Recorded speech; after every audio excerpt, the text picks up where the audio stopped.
So in Java, the function that you used to call in, let's say, C or C++, we call it as method. Okay? So we are going to see how to create methods, and also in our program, we might have some error, that unexpected error can occur in our program, and we are going to see how to use exception handling in order to give a friendly message to the user that there is some error in their code, okay, or maybe from their input. So this is what we are going to cover. So even though some of you are already very familiar with creating function or methods, some of you still not really clear the idea of creating methods. So we are going to see how to create methods, after that how to invoke method, and also we are going to see how to pass arguments to the method as well. And after that, we are going to see one special concept of the methods, which is method overloading in our program. And finally, how to apply exception handling. Okay? This topic is not so long, okay? So quite simple. So in Java, if you see functions we call as a method, and when you are creating any method, these are the parts which will be involved. First of all, you will be having modifier, okay? So this is we call as modifier. So we have a public, private, protected, and even we have a default modifier. Default modifier means which is you are not specifying anything here, okay? And even for the static keyword here also, we call it is a modifier as well. We have a static, we also have final. Previously we learned for constant, we use a final keyword. Even for methods and also for class also we can use this modifier. Okay? If you use this particular final keyword in your method, this class cannot be overridden anymore. We will learn the concept of what is that overridden. Okay? So they have a special meaning when you put these modifiers in the method. So later we will see what static will do. So these two consider as a modifier. And here will be your return type. What return value that expected from this particular method, followed by method name, and we will have formal parameters. We call this one a formal parameter. And method name together with the formal parameter we call method signature. So anytime we see method signature, that means method name together with the parameter, which is we call formal parameter, we call method signature. So once you already created a method, you can call the method. Example, if you see max is the method, and since it is going to take two parameters, we try to pass the actual parameter value, or we say that arguments. So it is expecting to integer value, so we will pass two integer value to this particular method. And we are expecting an integer type to be returned. So here we have one variable to hold the value. Okay? So very common, similar like how you created in C++. Okay?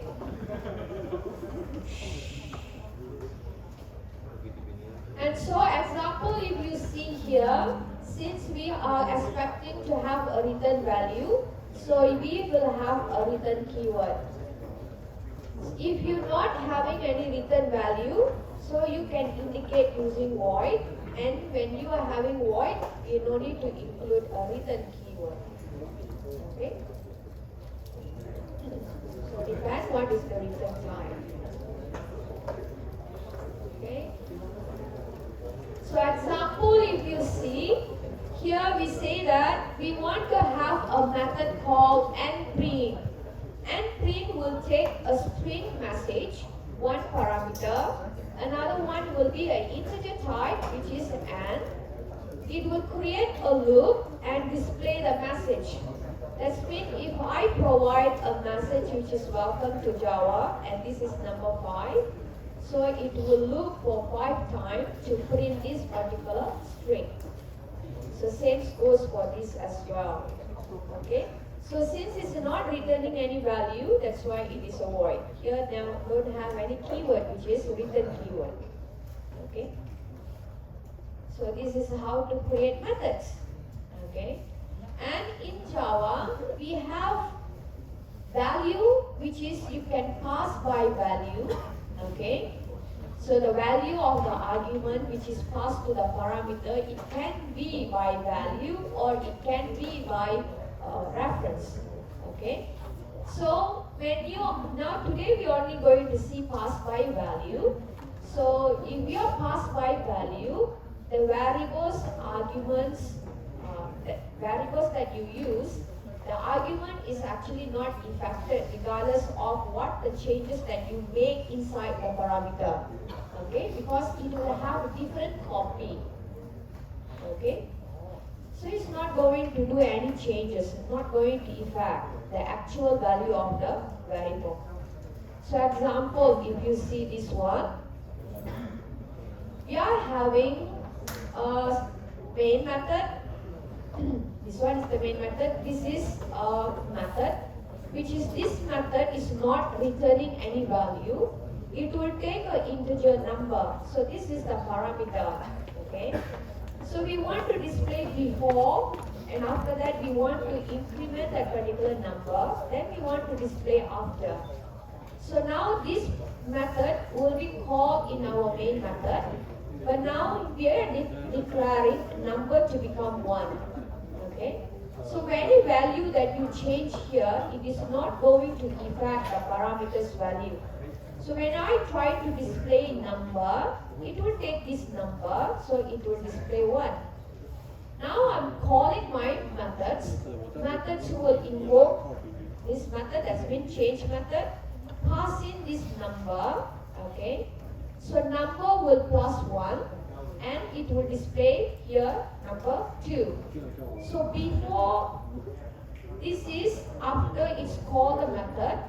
So now we already have 2. Okay. But before definitely it will be 1 because earlier when you are passing this one, it is a whole value number 1. So before it will be displaying 1. When it's trying to add up, it will display 2. But now when I try to display number again, it will be referring to this copy of the number. So it won't display number 2, rather than it will display number 1. So there are no changes to this particular variable. That's why we say that it is passed by value. Okay.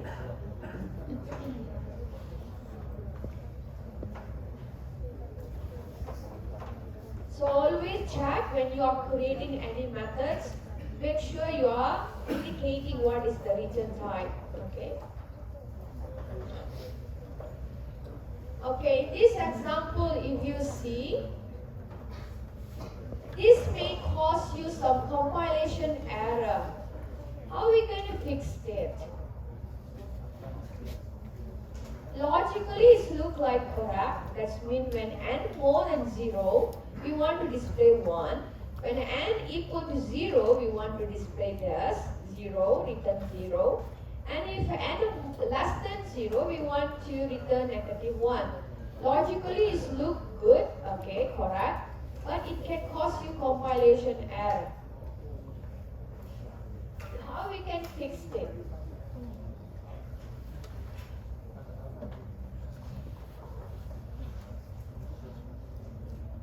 How we can fix it? Change the if. AT. INT. This INT. This INT.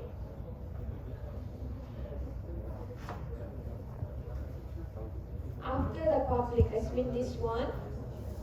Let's say we check this one, integer. It is a returning an integer value, right? It is a returning integer value. So this one is correct.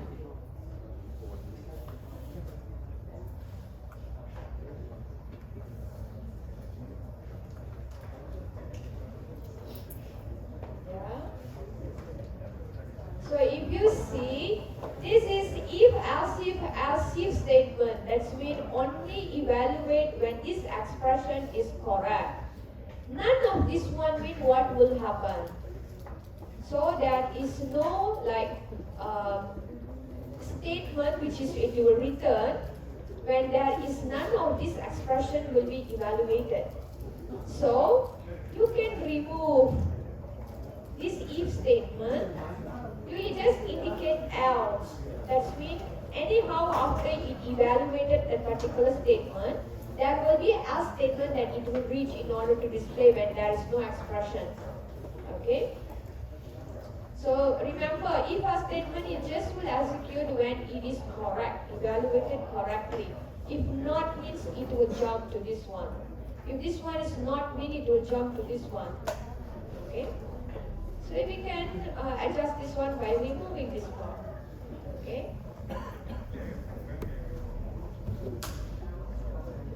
Okay, so just now we saw that we can have modifier.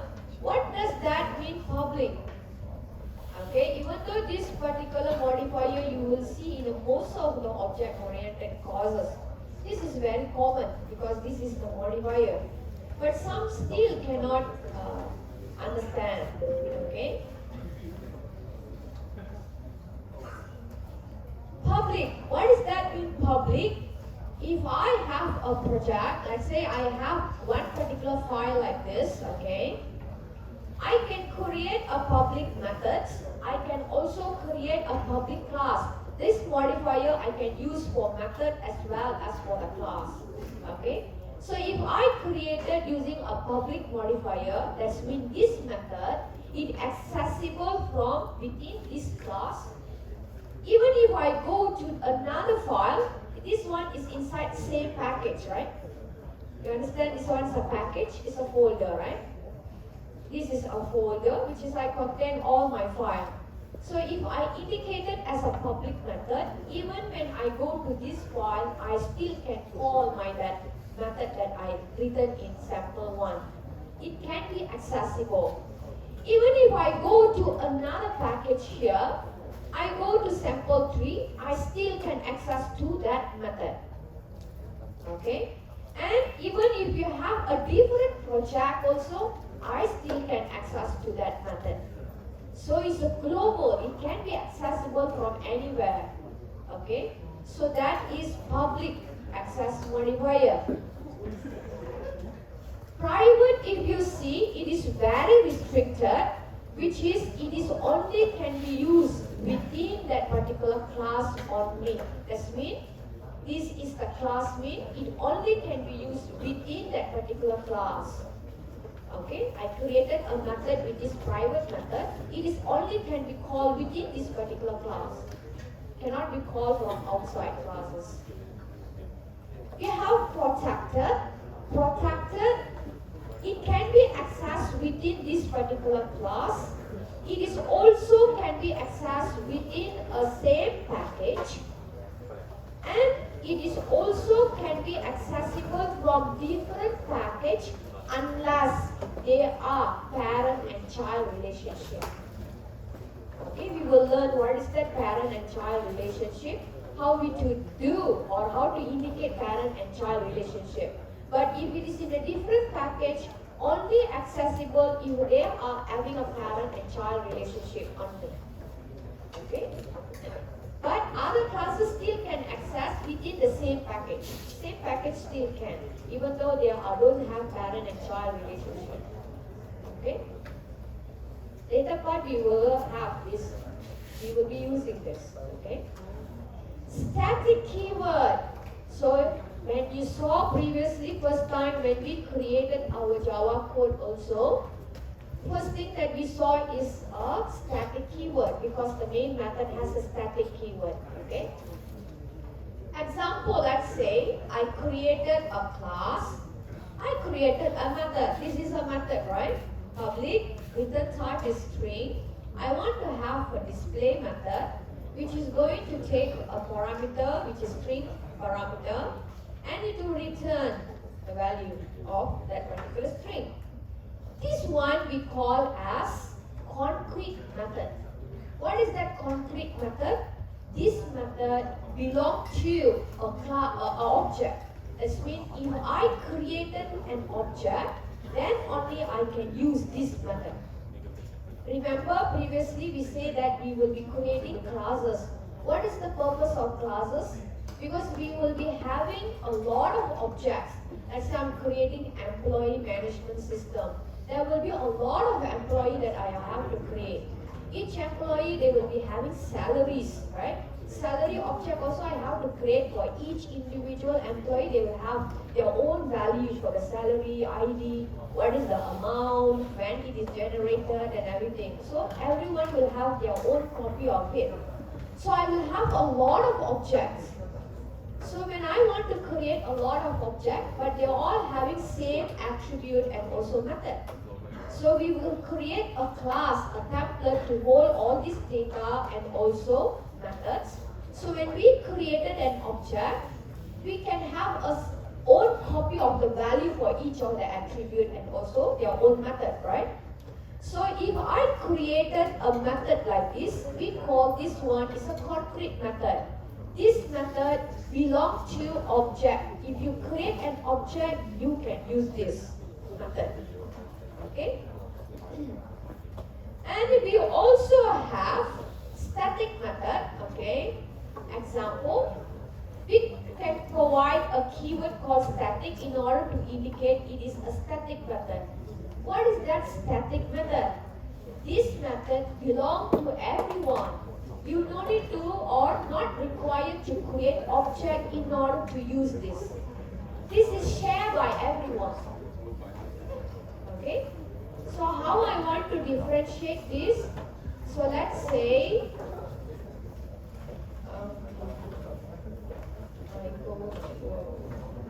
okay, let's say this one is my static method. Okay.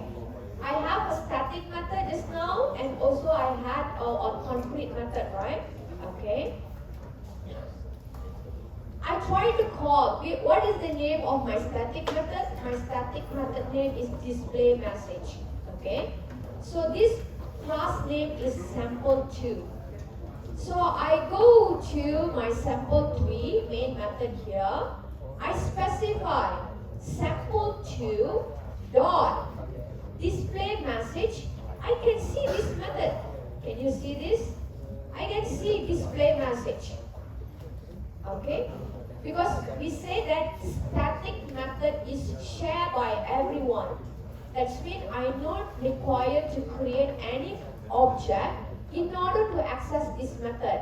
But how I want to indicate I want to have this method, you have to provide your class name. Sample2 is my class name, followed by the method name. This is the way how to call a static method. Okay? So this one I can call. So indicate class name, followed by the method. This is for the static. Now let's say I have this is a concrete method, right? Where's my concrete method? Sample one. This is my concrete method, correct? I try to go to sample3 here. I try to put S1 dot, okay? I can't see any of the methods. Can you see this? Because S1 is not defined, it is in sample 1, right? This is sample 1. So we try to follow exactly like doing this one, okay? So I try to put sample 1 dot. Can you see the method? No, you can't see the method because concrete method is belong to an object. You have to create an object, then only you, because it is associated to the object. Okay? So I have to create an object, after that only I can call that particular method. So if I want to create an object, how we to create the object? Class name. Sample 1 is the class. Give a name for your object. New sample. New is the keyword how to create an object, followed by again the class name. So this is the way how to create an object. Once I already created an object, I call my object, followed by the method. Yes, I can see the method. Okay. So because sometimes we say that I want to create employee class. Employee can have calculate salary. So the calculate salary is associated to the employee. So if you didn't create an employee object, I cannot call calculate salary. Okay? So concrete method is like that. And if you see static method, it is belong to everyone. Anyone can call. Okay? So when you put this keyword, we can call it from anywhere, which is we just have to indicate our class name, followed by the particular method. Okay? So that's why even in your practical one, you created as a static method, right? Okay? So no need to worry of creating the object or anything. Okay? So this is how it's works. So that is a static keyword. The scope is a little bigger, but currently this is one of the scope. Okay? One of the scope. So that is static keyword. If it is within the same class, like say this one is the same class, I want to call my display message, I just indicate display message, I can call it. I don't need to indicate with the class name because it is still in the same part. When I say display message, it can recognize which particular method. Unless if you want to call from different classes, you have to indicate using class name followed by the method name. Okay?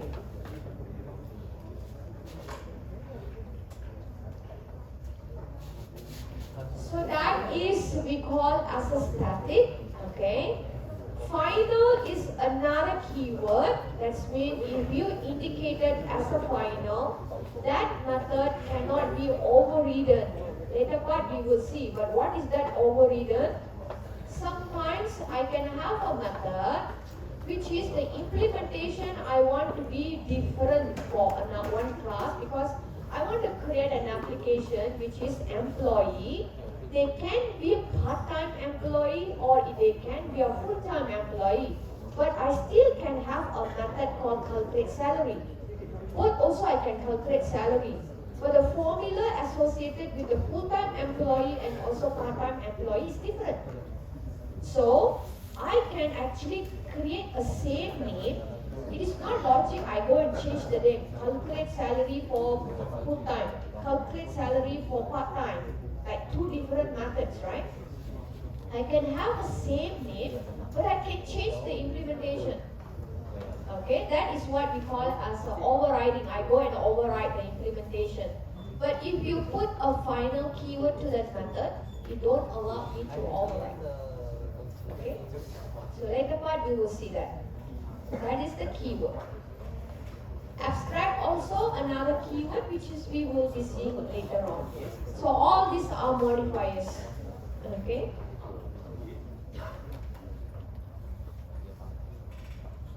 So this is the sample just now. If I have a static method, this is a static method, it is still in the same file. Okay. So if I want to call max, yes, I can call max like this. Okay. Because it can recognize max because it is in the same class. And even if I go to another class, this is another class, I want to call max, I have to call. What is the class name? This is the class name. Then followed by the max. Then only it can recognize. So task max followed by max. Okay? So that is how we call a static method. Okay?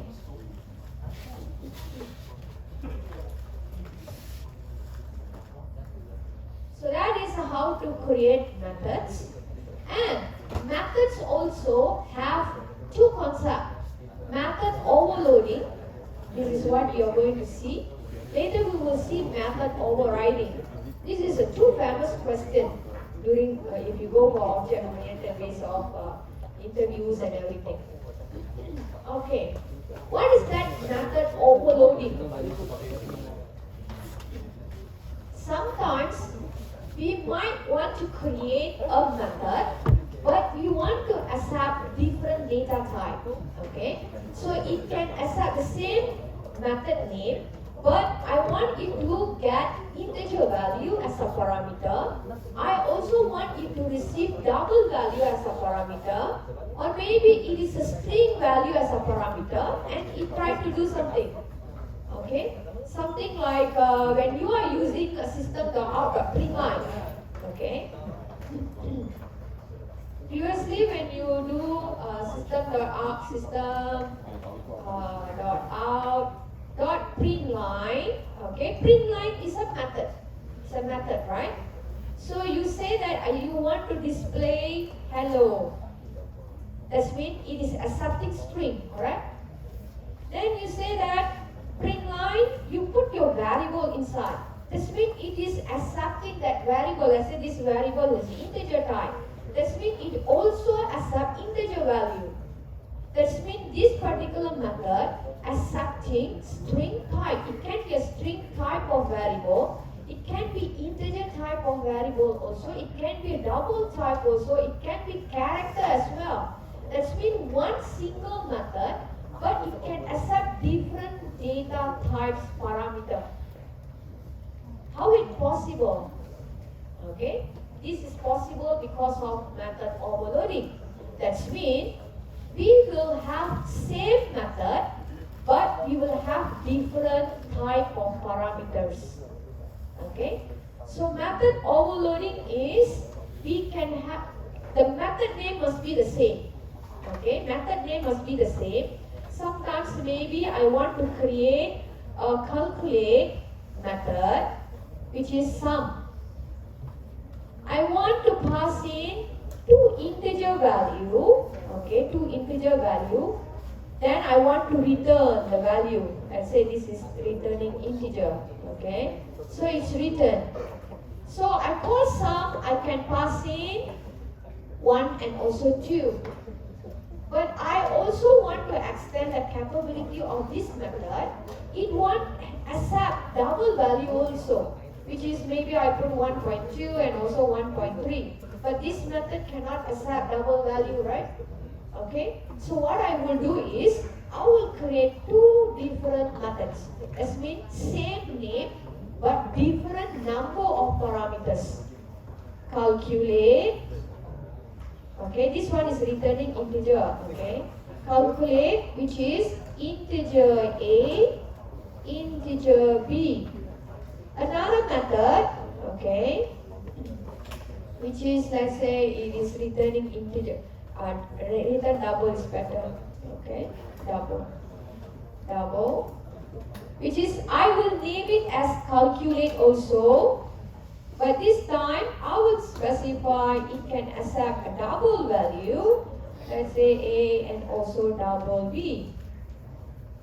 This one is, even though I have integer value, I still can call calculate. Even if when I have a double value, I also can call calculate because I have two overloading methods. So it is still the same method name, but I can change the value that it is expecting. So when it see 1.2 and also 1.3, straight away it will go to this method in order to execute the code. So when it is see 1 and 2, it know that it have to go to this method in order to execute. So this is what we call as method overloading. The rules for method overloading is method name must be the same. Return type also must be the same. You cannot differentiate method overloading by differentiating return type. One is returning integer, another is returning string. You can't say these two are actually method overloading.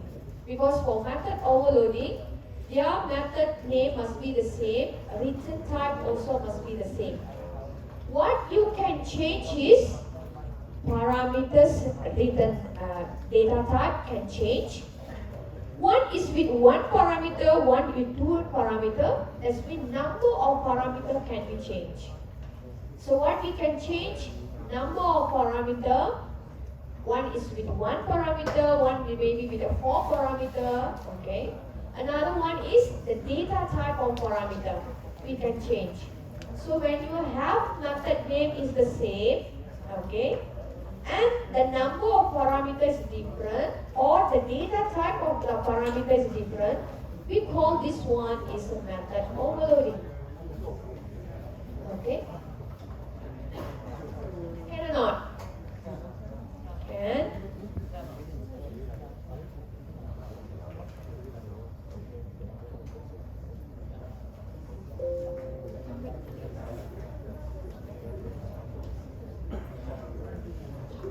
So method overloading, two or more methods. That's been actually in the method overloading we can have two or more methods. Okay, not only two. In the Java predefined classes, okay, predefined classes, you can see there will be a lot of method overloading. Remember scanner class previously when we see what are the method. Next INT, they will have 8 or 9 next INT, which is accepting different parameter type. Okay. So with the same name, they must have the same name, but different parameter list. Okay. Example, they can have different type, data type, or number of parameter that they have might be different. So this is how we are differentiating method overloading. Okay. But why we want to have method overloading? You can simply name it with different name, right? If it's different names means I want to have a sum, okay? But can I just put a sum 1, sum 2, sum 3, which is not that meaningful. Everything is doing sum, but just the data type that you have to pass is different. So we can have a method overloading. When you have a method overloading, it's still the same name. We know that sum means yes, you were doing a sum. I can pass in whatever data type that I want. It can recognize based on the value that I'm going to pass. It can identify which one have to call. Okay, based on the value that you pass. Okay, so that is how method overloading works. So try to check this one.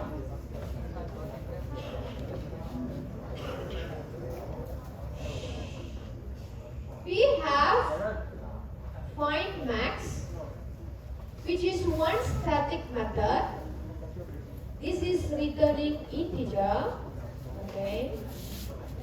This is returning integer value. This is returning a double value. This is max. This is max. Here we have integer parameter. Here we have a double parameter. So can we say that these two are actually method overloading? Method overloading or not?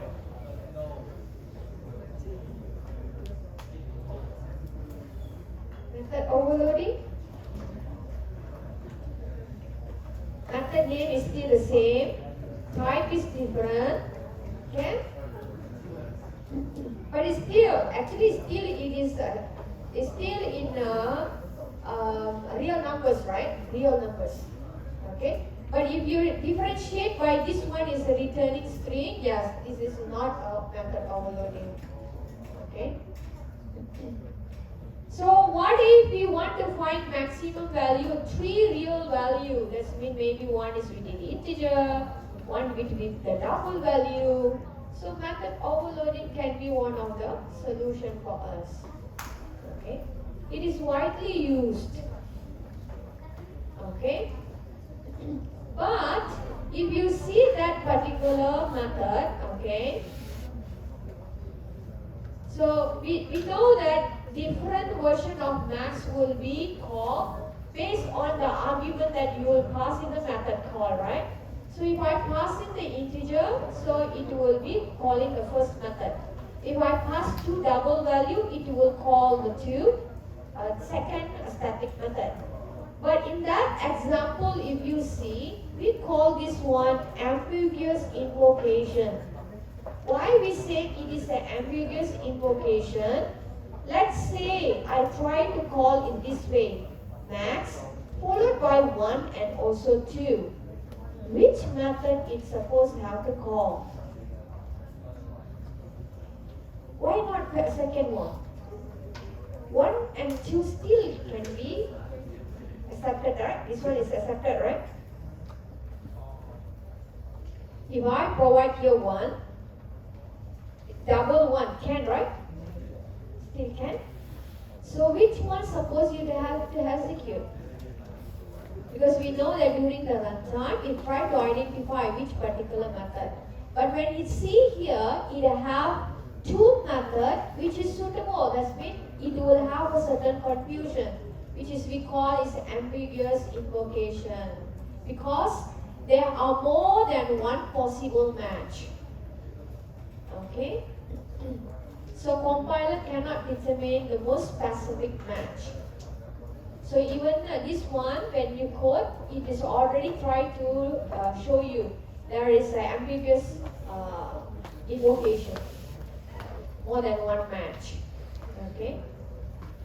So we try to avoid this type of ambiguous invocation. Okay.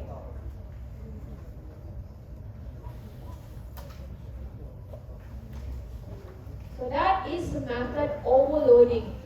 How to remember? Overload means you have more, right? Okay. So we have for more than one method with the same name. Okay.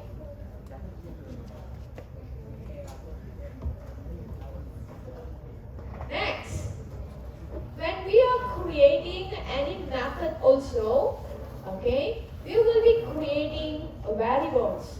Okay. We will be creating any variable that you declare inside a method, we call is a local variable. Okay. So the local variable also, they have their own scope. Okay. So the scope of the variable is depend where you are actually using it. Example, if you are using, let's say you declare a variable in this particular method, that means from the open curly bracket until the closed curly bracket, it is actually recognized, right? Okay. An example, let's say you are creating under this particular method, that means this parameter only recognized within this particular method. So it is based on the scope. So if I call number, here I declare number 1, it will be different variable, right? Because this number 1 and number 2 recognize inside here only. Okay? Can I go and declare here, let's say, number 1 and also number 2? Can? Can. Can, right? Can. This one is only a parameter. This parameter scope is within this particular method only. Okay? So the entire method only it will be covered for the parameter. Let's say when you are creating a loop like this. So this I is recognized within, is it from the start of curly bracket here until close curly bracket? Or within this particular loop only?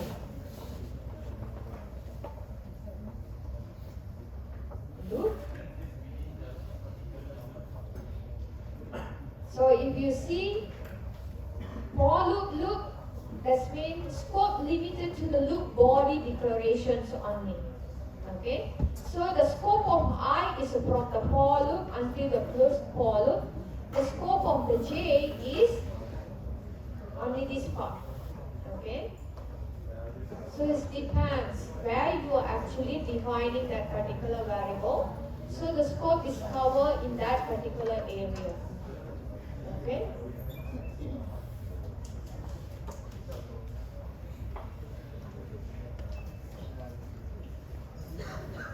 So example this is okay? This is correct? This one is correct or not? Integer I equal to 1 in one particular loop, and we still using integer I equal to 1 in another loop. So just now we identify that this variable scope is within the open bracket until the close bracket only, right? So if you have another loop, this is still can be recognized. That's mean this is considered another variable. Okay. So but if you see this one, if I declare I in this is a method. So this method means it will be a local variable. That's mean from the open curly bracket until the close curly bracket, the scope will be used. So when I have integer I in the loop, it is still inside this particular method. Okay, so this is not recognized. This is wrong. Okay, because still this one is recognized until the close loop curly bracket here. So you are actually redefining. Okay, so this is wrong to be clear. Okay, so try to identify that. So that is for the method.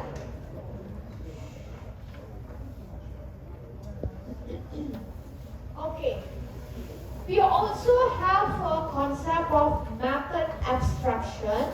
Remember, previously when we learned in the first chapter, we learned that OO have a basic principle, which is encapsulation, inheritance, polymorphism, and abstraction. Okay, since we are talking about method now, we talk about method abstraction. Okay, what is that method abstraction? If you see, when we are creating any method, we will have method header, we will have method body. Okay, so we will try to implement what this method will be doing and so on. Some method we created our own. Okay, we use our own. We want to create a method. Some methods are actually predefined. That means it is already pre-exists in the library. Then we just have to use it. When you are trying to use this particular method, do we need to have to know that what that method, how this method implemented? Actually, we don't need to know how this method been implemented. What we have to know is what is the return type, what is the method name, what value that I have to pass, and what it's supposed to do. That's all only, right? So this is what we call as method abstraction. Implementation detail are actually hidden. So you know that next int, it will read the integer value. But do you know how the code was implemented? No. We just have to know this particular method is actually will return, it will read an integer value. So what we have to pass, that is what we have to know. Okay.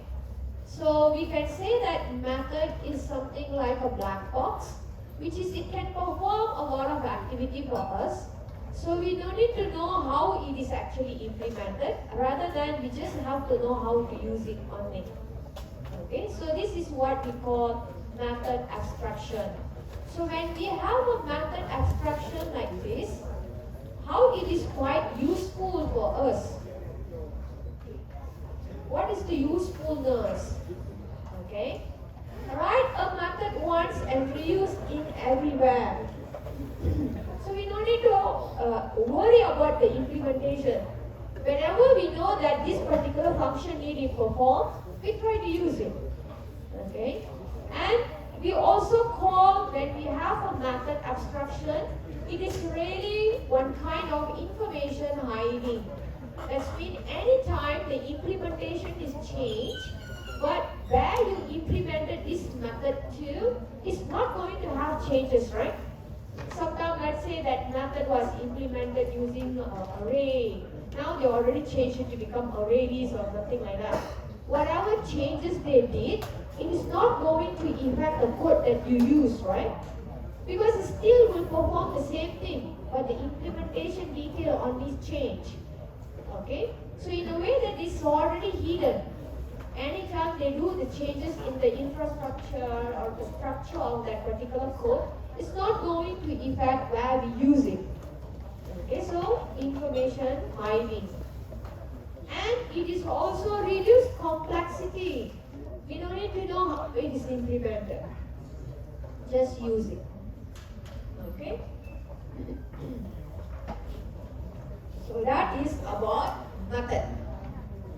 So we can create our own method, and in Java also we already have a lot of predefined classes, and each of these classes they have their own data and also method. So similar like that also we have a math class. Okay, math class, if you see, it contains mathematical constant and also method to perform some mathematical function for us. Okay, so let's see math class how it looks like.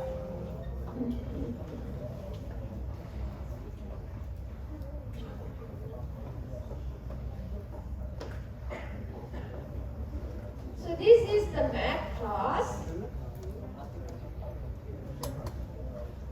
So if you see under the math class, it is quite long like this. So I just check from here. Okay. Can you see this? Flock div, flock div, flock div. What is that? Means? Yes, it's a method overloading. Can you see? It is accepting integer. Okay. This one is long integer. This one is long. Okay. So we have three overloading methods for floor div. And even if you see others also, they have max. Even max also, if you see max, we can find maximum value within float numbers. Integer. Okay. So we have max, which is long, float, double. Okay, so this is a method overloading. Minimum. Okay, or this one is method overloading. When you see more than one, the same name more than one time, yes. Okay, so all this red color indication here, it is actually indicating it is a method. Okay, so we have a lot of method here. Okay, a lot of methods. And also in the math class, they have a constant. Public, we know final, when you put final, it is already become a static. That means it is a constant. Okay? And even for variable also, we can have a static keyword. That means, what does that mean? In the method we put a static keyword in, that method belongs to all the objects. We don't need to specify single object called the method, but you just put the class name followed by the method. That means it belongs to every object that you are going to create. So it's general use. Okay? But how if we put a static keyword in front of a variable? Same concept. This variable is shared by all the objects. That means, let's say I'm not creating this one as a final. Okay, final means you can't change the value, right? Let's say I'm creating a static variable without final keyword. Let's say I store the value 1. I used to change the value to, let's say, plus. Now the value will change to 2, right? I try to create one object and after that assign this value to that particular object. It will have 2 values. This object change the value, let's say. The value will change. Another object trying to access it will access the value which is already changed because this variable is shared by everyone. But if I'm not creating static keyword, if I'm not indicating using static keyword, let's say I create, I want to provide as a private Let's say I have an integer. Let's say salary. Okay, salary. I want to have a salary. Okay. This one is without static keyword. Okay. So if I go here, I create this one. I created as a. I don't want to put private. I want to access from another class. Okay. So I created the object. Okay. Then I tried to let's say I assign one value. Okay. Integer salary equal to 4,000. Okay. I go here. I put S1 dot salary. It can display for me 4,000. Okay. If I go, I do a code here, then that particular salary, get the salary, then I manipulate the salary plus with 200 or something like that. I will have for some different value. I try to create another object, okay, then I try to call salary again, it still will be 4,000. Because each object, they will have this copy of the value. This one I already assigned one value. But let's say I'm not assigning any value. I go here. Okay, I go here. Okay, then I call here. Here I call here. Okay. I go here, I put S1 dot salary equal to let's say now it's a 6,000. So now S1 salary is a 6,000. Okay. Now I go here. I go and create another one more object, but this time let's say this is S2. Okay. I try to display S2 dot salary. What will be the value? Is it 6,000? The chat. Check again. I have a sample one, which is I created one variable, which is salary. In another class, I created object for that particular class. I try to display the value, but this one definitely nothing, zero. It will take the, because it is integer value, default it will be 0. Okay, so it will display 0.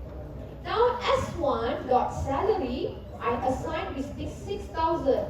So if I try to display this salary, it will display 6,000, correct? Logic. Okay. Now I created S2, another object. I try to display the salary. What will be the value? 6,000. Any other answer? Any other answer?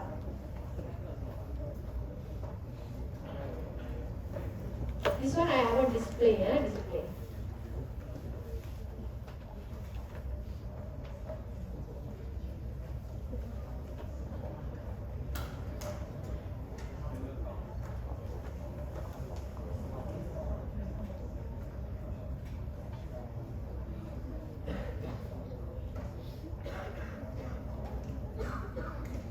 First one is correct. I told you it doesn't have any value previously, right? So since each primitive type, they have integers a primitive data type, right? They will have a default value already been assigned if you never assign. So integer mean it will be a 0. Okay? Like Boolean mean it will hold false. Okay? So we are assigned 6,000, and after that I try to display it will be 6,000. Now S2 I try to display it is 0. Now let's say I try to assign one value.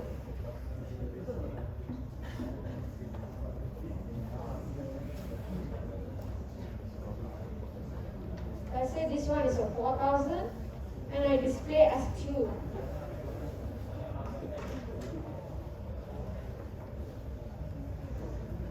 This is S2. Okay? So S2 having 6000. Why? Why it is like that? Logic also, right? Logic. Yes, it's logic. Because this is a class, it's like a template. When I created one particular object, this object will have its own copy of the value. I created another object, this object will have its own copy of the value. It's not going to be shared. It's not going to be shared. Okay? So when I go here, I assign salary for S1 object is 6000. So I call salary for S1 is what? Definitely it will display 6000. I said 62, I want to assign 4000. What is the value of the S2? It will have its own copy of the value. In the memory, if you try to check, S1 it will have own value for the salary which is 6000. S2 will have own value for the salary which is 4000. This is how we differentiate one object to another object. Okay?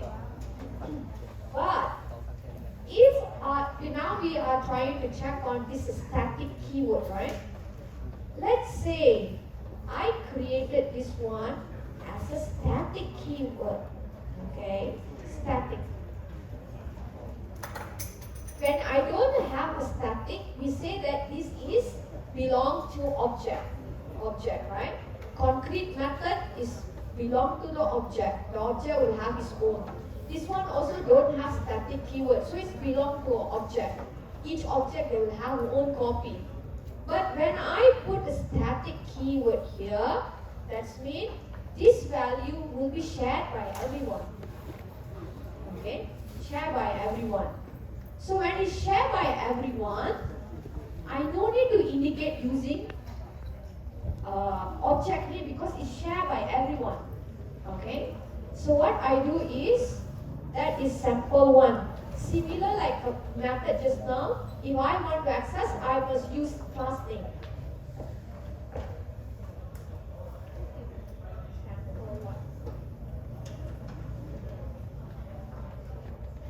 Okay? Sample 1 dot salary 6000. I don't want this one all. Okay. S1 salary, okay, then S1 salary I change to 6000, then I display S1 salary. Let's say S2 salary. What will be the output?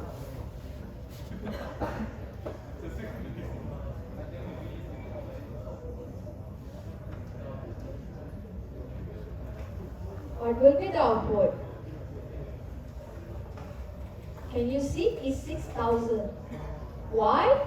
Because when you indicate using a static keyword, it is considered it is a shareable among all the objects. But actually we don't need to call like this. We just call as a sample 1. That is the common name that we have to call static variable. Because even I put object name call salary also, still referring to the same variable, right? I put S2.salary also is still the same one. So I don't need to refer S1.salary, S2.salary. Instead, class name salary. Okay? So that is how we indicate static. Okay? Static, this is how it changed. It is shareable. Remember, static keyword means it is shareable among all the objects. Even it can be in the variable, it can be in the method. If I indicate in the method, that means this method belongs to every object that you are creating. If I indicated in the variable, that means this variable is shareable for all the objects that I'm going to create. If I don't have static keyword, each object they will have own copy of the value. Okay? Like sometimes in one particular class, you will have your own name, you will have your own address, email and everything. So I will have one object, two object, three object. But all of you will share same program code, which is RDS. So I can create that as a static, which is whenever I call course is what? It show me RDS. So I don't need to indicate which student, S1 student, program code, no need. This particular class, what code? RDS. Okay.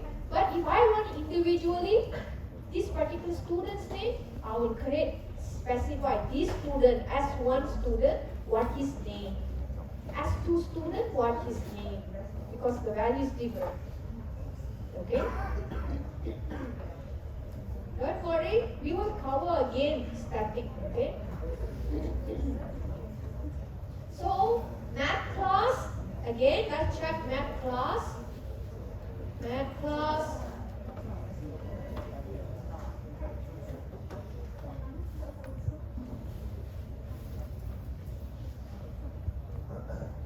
So we have a lot of method in order to do the manipulation. So math class, they have one static variable, which is pi, which is this value cannot be changed and is shared by everyone. Okay?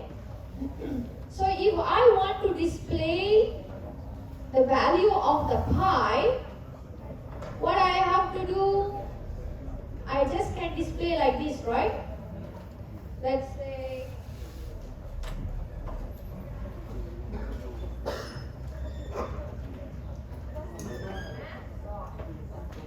pi, right? I don't need to use object, right? Because pi just now is a static. It can be shared by everyone. This means I can call anywhere also it can. So if I try to display, I can display this pi value. Okay. So this is how to work with the math class. You don't need to import any libraries or anything. Okay, just call math class. This is the class.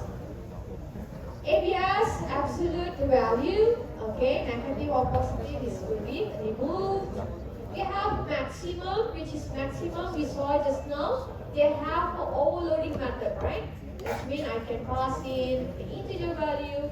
I can pass in double value in order to find the maximum value. Minimum value also square root. Okay, square root power. Okay. Creating a random number, so math.random, it can come out with some random value. Pi means pi values, just display the pi value. Okay, so we have many different methods. Okay, constant we have exponents and also pi. This is constant. And for the classes, we have a lot of methods for trigonometry methods, exponent method, rounding method, random generation, a lot of methods. Okay, so you can manipulate accordingly.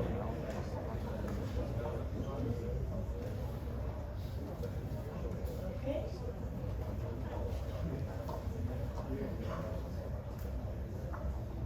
Okay, this is for the power and also square root.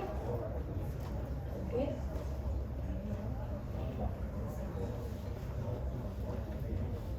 Minimum and also maximum value. Okay, but minimum and maximum it only take two parameters. If you have 3 digits means, how are you going to use this minimum and maximum in order to identify? Must use this method twice. Find for the 2 first. After that value compare with another 2. Okay, so they don't have a method with 3 parameters because sometimes you want to have 3 parameters, another person want to have 4 parameters. Okay, so they cannot have a overloading method which is with 1, 2, 3, 4, 5, and so on. Unless you want to put it in an array, then you take the value, then you compare, like that is possible. Okay, so just now we saw that they can have a random method, right? Okay, random if you see, it will be generating a double value which is from 0 until less than 1.0. That means 0.9 something. Okay? So the value will be in this particular range. But how if I want to have a random number maybe in the range of 1 to 10 or 1 to 100? Okay, so you have to manipulate it. Okay, so example, if you see, I want to have a math.random. Let's say the random value, just now we say that it is in the value of lesser than 1.0, right? Okay, so maybe it's 0.4. So 0.4 times with 10, I can get 4, right? Okay, so it can be having a decimal number, so we can cast it to integer, but you can times with 10, so you will have a single digit now. Okay, so I can have from 0 to 9, not 10, right? How if I want to have 10? 10 to include it. Here we go. 11, can also. That means you time with 11. Okay. So this one is if you want to have a random number between 50 and also 99. Okay. So plus with 50. And even if you want to have a random number characters, okay, it is possible also. So example, if you see, we want to have a math.random f minus a. A capital is 65, then 66, 67. So when you minus this one, you will get 5. Okay? 5, then we want to plus with a, so 65, plus with a 5. Then we want to convert this one to become char, that means we want to have it in a character. So this one definitely will be converted to the character. So we can have the character from A to F. Okay. So roughly, if you see general formula, we can have like this: A plus random times B means we can have a random number between A to A plus B, but exclude A plus B. Okay. Example, if you see this one, let's say this one, 50 plus is the same, right? So we will be having a number between 50, that means A, then A plus B, this one plus this one, that means 50, okay? But we are not going to, 50 plus 50, 100, but we are not going to have A plus B 100. Okay? That means exclude the A plus B, which is until 99 only. Okay? So that is the general formula. So we can manipulate. Okay? But as a norm, math.random, the value will be from 0 to less than 1.0. Okay?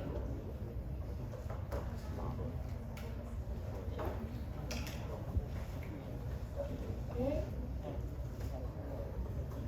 This one is to generate, okay, lowercase from A to Z, number from 0 to 9, okay.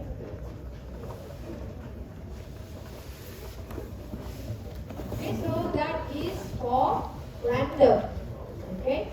So overall, if you see, we already try to learn how to create methods, okay. So, whenever you are assigned to or you are asked to create any methods, indicate the modifier based on what you want to have. Remember whether you want to create as a static or non-static. Currently, we haven't learned how to create object, assign the value and everything. So, if you have any question in the practical, you can go for the static because you don't need to create object now. Okay? So you can put a static method followed by what is the return or no return type, followed by the name and also the parameter. and all must do in a curly bracket. Okay, so that is how to create. So first part method is done. Now we go to assumption handling. What is that assumption? That means if there is error occur during the runtime, we say that it is a assumption. Okay? Because they have assumption and also they have error. Okay? Assumption is error that occur during the runtime. So example, let's say I have this code. Scatter class asking for enter integer. I have reading a numbers assigned to a variable and try to display. Does this particular program can cause you any problem? How? Yeah, can. If the user enters string, when it's tried to read it, cannot be converted to the integer. Okay, so it will giving you error at this part. Okay, even if you have an empty, okay, so this one will be having some kind of problem. Other than integer mean this one will cause you problem. So we cannot just, if it is having a problem, it will be terminating the program. Okay, but terminating the program, it is not good, right? So we have to provide a message to indicate to the user that what causes that particular program not displaying result as what we expected. So we have to catch the exception. Okay? So how we catch the exception? In Java we have exception handler. Whenever there is an exception happen, this handler will be executed in order to handle that particular exception. Okay? And this exception handler automatically will be executed when the error is happened. You no need to go and call it. Okay? Whenever it is actually already triggered, that means exception happened, it will trigger the exception handler in order to provide whatever that you already written. Okay? So in Java, if you see, we have few exception handling technique. We can use try, catch, and finally block. Or you also can use throw and also thrown. Okay? We are going to cover the simple one, which is try, catch, and also finally. Okay, are you familiar with this one? Yeah, this is very normal. Okay. So what we have to put is, we try to put a try block to the code that you think that it prone or might cause you some problem. Okay. Example, in that particular area just now, when you are trying to put input, which is other than integer, it will cause you error, right? That's been exception. So we try to enclose this particular line of code into a try block. Try this particular part. That means we think that this line might cause you some problem. So enclose this one under the try. And exception, catch, you try to put what you want it to execute when there is an exception. So in this example, if it other than integer, automatically it will go to this catch statement and it will try to display this. Okay? Can we have more than one catch statement? Can or not? Can we have more than one catch statement? Can? Can. We can have more than one catch statement. Okay?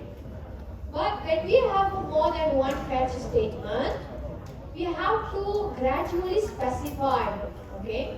Example, if you see, in the catch statement, exception is one of the predefined class in Java.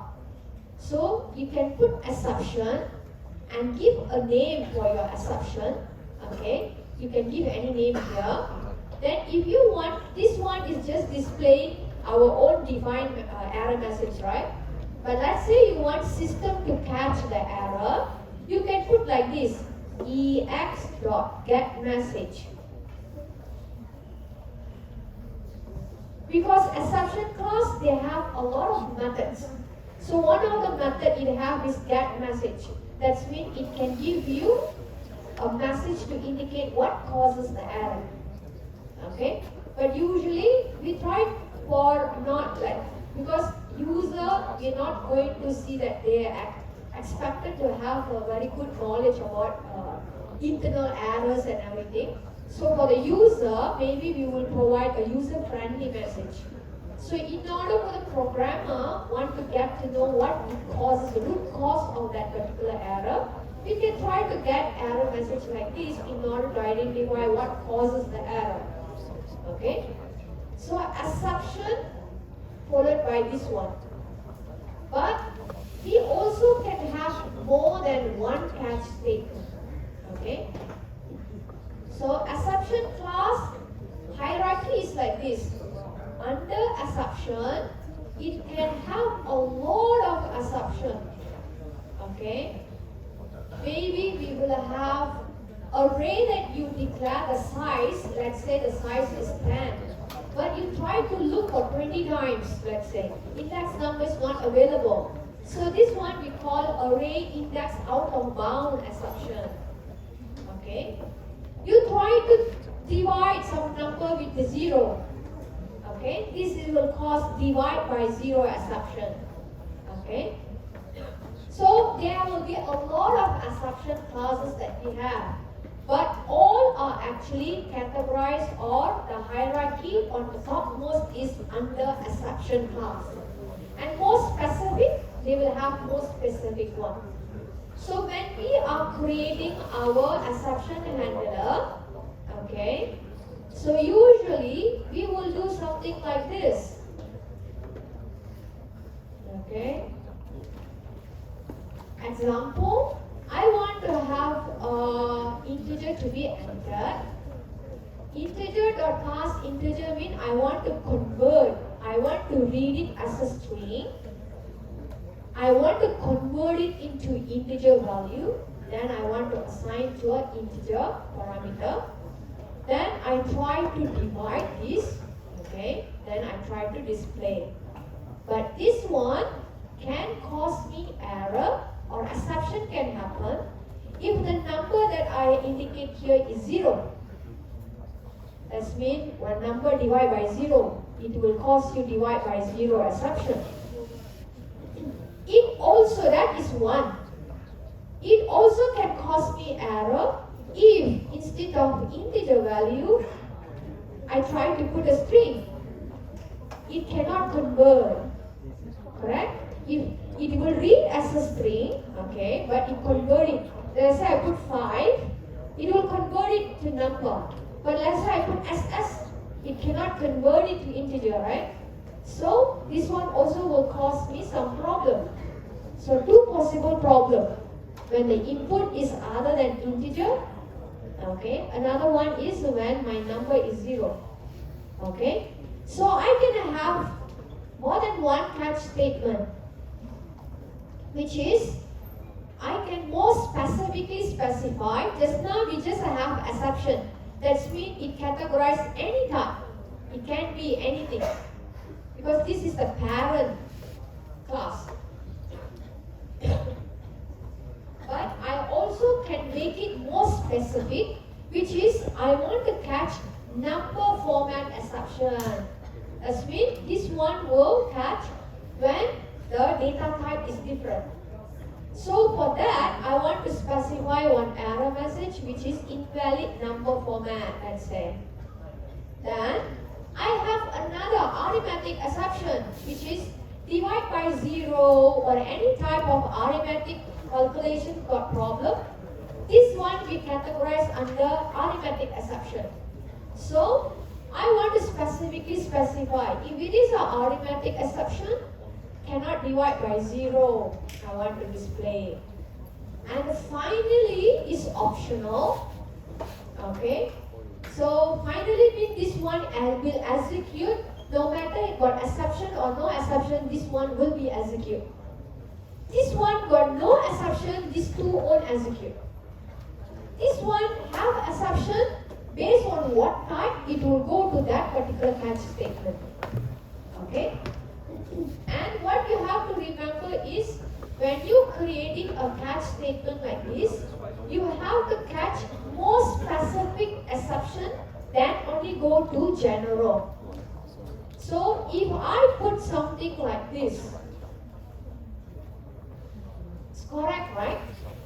Exception, then arithmetic exception.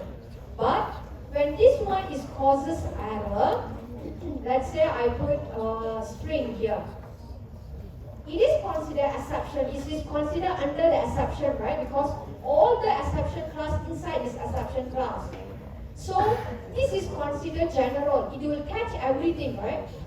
So when it is already catch, this one won't execute. Okay? So unless I bring this one, bring here, okay?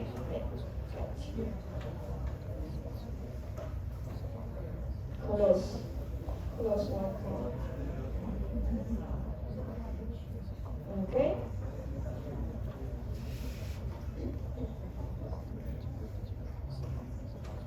So now if you see, it will try to check arithmetic exception. No, it's not arithmetic exception. Then is it exception? Is categorized under all, right? Then this one will be executed. Okay, this is considered correct. Because you cannot put general. General means all exception already put under that particular general exception. So your other catch statement won't execute. So usually when we are dealing with a try and catch, we will go to more specific. So example just now, this is more specific, then this is second, then finally you want to have another catch statement which is exception can. So if it is number format, it will do this one. Arithmetic means with this one. Other than that means it will go to the exception. Okay? So it must be specific to general. Okay? And remember, this finally will be executed whenever it catch or doesn't catch any exception. Finally will be executed. So sometimes, and it is optional, not necessarily we must have. So sometimes if we dealing with database and everything, close connection to the database, we will do that. Okay. So this is how the exception class works. Okay. So try catch is very common. Okay. And if you want to go throw and also throws, you can create your own exception. That means I want to create one exception class called no more error exception, which is when you want it to display something. So you can write your own code. Okay? So if you want to, later part once you already learn about some other concept, then you can understand how to do this. Okay?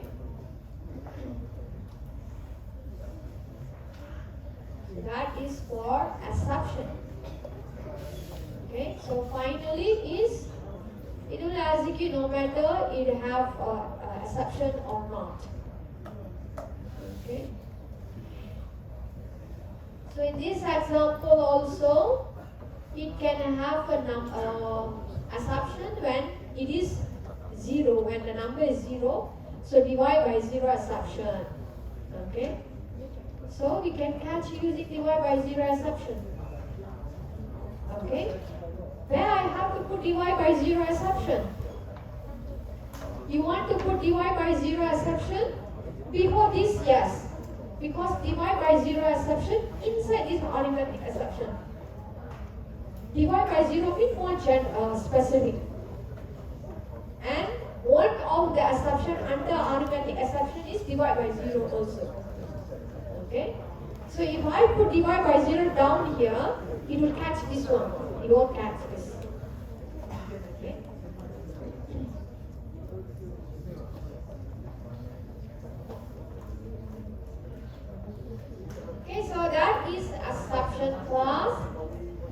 basically, if you see, this topic is just teaching you how to create methods and also handling the assumption.